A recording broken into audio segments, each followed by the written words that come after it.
this wasn't the other thing, but this keeps coming through, so I guess I'm supposed to talk about this as well. Have you ever had an incident where I was helping this friend who had really been going through some stuff, and so I sat down, I listened to him, I let him get it all out. I asked him if he wanted to hear from me, if he wanted my opinion and advice, and he said yes, he really did. And so I offered it, and I knew he was ready to hear it too, because I could see he really was in pain. He really did want to release it. And I could tell that he was appreciative, like that he felt better and he felt good. But I'd also seen the darker side of this gentleman, and that had saddened me because I hadn't seen that until much later in our relationship. And this is a friend, not a... And he proceeded to thank me by showing me that he was above me. And I knew what he was doing when he was doing it. I knew that it irked him to no end. It was like he was finally able to be vulnerable and open up to release out what he needed to release out. And I didn't judge him for it. I actually, if anything, was proud of him and thought higher of him for being man enough to do it. You know, like that takes real courage to do that. And yet, I guess in whatever amount of time, very quickly, it's like he sunk back down to a lower level again, you know? He devolved, you know, his vibration went down. And so that's when the ego ramps up and he's embarrassed, right? That he exposed his underbelly. And it's like, why? No, I never said anything. I'm not one, he knows I'm not one to talk. I'm not, you know. But I could feel it and see it and recognize it, especially when he proceeded to continuously, it's like, you know, the like English sense of humor where they'll smile in your face and you think they're saying something nice to you only to turn around and like slap you in the face with that same smile. It's this idea of like, wow, I don't know if you are trying to compliment me there or knock me over. And that's the point of it, right? It's like they're not ballsy enough to just say it. And got a problem, let's talk about it. But it's passive aggressive. And it was like, you know, a lot of people do that you see it all over, you see it all over the news, right? It's like they want to play their power card. They want to show that they can make you feel small because they felt small. But nobody can make you feel any which way. You can choose to let that in or not. And I think that infuriated him even more, that I was happy to play his game. You know, you think this is demoralizing me. It's not. It's showing your true character. It's showing where you stand. It's showing your thoughts of yourself and your embarrassment. And it just gets louder and louder and louder. And then they get more upset when you're not embarrassed. You're not willing to swallow in their bullshit. You know, you're not any of it. And it's... I mean, the thing is, it's like I just have compassion for them. Imagine how much pain somebody has to be in and what their inner voice is telling them for them to continually behave that way and harm the ones that help them. Right? And the sad thing is we've all been there. I've done it. We all have. We might not realize it, but as soon as you do, you're like, fuck. And it's up to us then to stop that pattern, see what we're doing.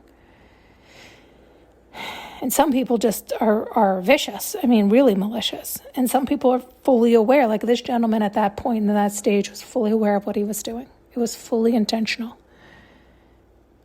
Yeah. And he thought I was clueless as all can be. A lot of times people do. Because I continue to be my sweet self. I don't let their sourness bitter me. I don't let them turn me sour just because they are. And that does 9 times out of 10 infuriate them.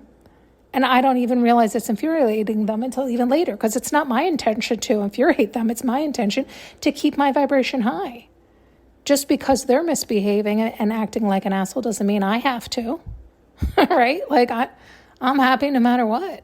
That's on them, that they are trying to make me not happy, trying to embarrass me, trying to what? And why would you be doing that?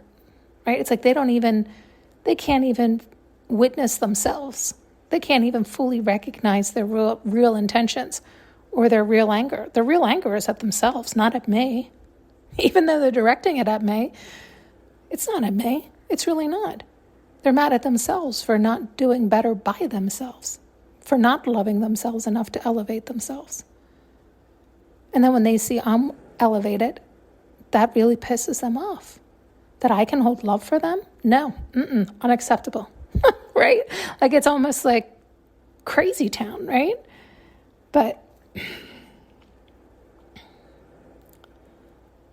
I mean, I have had to learn the hard way that I can't be around it. Because again, it's back to a few of the previous ones, it's like I'm not helping them. I'm not, like, some people really don't want the help. They just want to press you into the ground. Like, even seeing that you're happy still, despite their ill behavior, totally directed at you, purposefully targeting you, and you're still happy, it just infuriates them. Like, they'll never ever stop. Until they see you miserable. They want you miserable. Because imagine that means they're that miserable inside themselves. And what's weird is then that they want to see that on the outside. They want everybody around them to be in that same said position. And they don't realize they're just asking for that for themselves.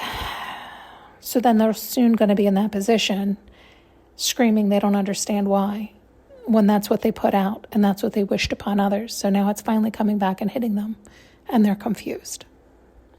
This is why it's important to recognize your own behaviors. This is why it's important to do your own work. This is why it's important to love yourself and understand yourself and see yourself so that you can heal yourself. Because this stuff happens to us all the time, and it sneaks up all the time. So if you're not learning how to do that kind of work, I mean, you'd have to have a therapist on call 24/7 putting on all your Band-Aids. And the truth is they're never going to be able to do all that work for you. You have to at some point. And somebody like that, who's so monstrously hating themselves for God knows how long, there's not enough Band-Aids in the world, right? That has to be a personal desire to truly want to feel better, to truly want to figure it out, which means they're going to have to participate in the healing. They can't keep handing it over to everybody else to do. Because then they'll never be satisfied, because nobody will ever be able to get to the bottom of all their stuff. Because they don't want to love themselves. They're not there yet. They're not. They're looking for everybody else to do the work to get them propped up enough to keep chugging along and trying to harm others. This is why it's so important that people do their own work, because then it means you actually want to. You actually want to feel better. And you're not going to stop until you do. And then you're going to learn how to do it so that you can keep doing it, because we're going to keep falling throughout life. That's part of life.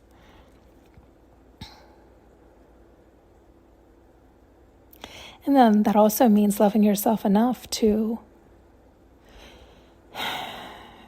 stop putting yourself in the company of people who don't love themselves. Because if they don't love themselves, they're going to continuously project out their sickness onto you. And it's not, I'm using an extreme case because he needs tremendous amount of assistance. Most of us are not dealing with that on a regular basis. And we have people around us that we can see that don't love themselves, and they are projecting all of their harm onto us, but it's not conscious. And it's not to such a degree.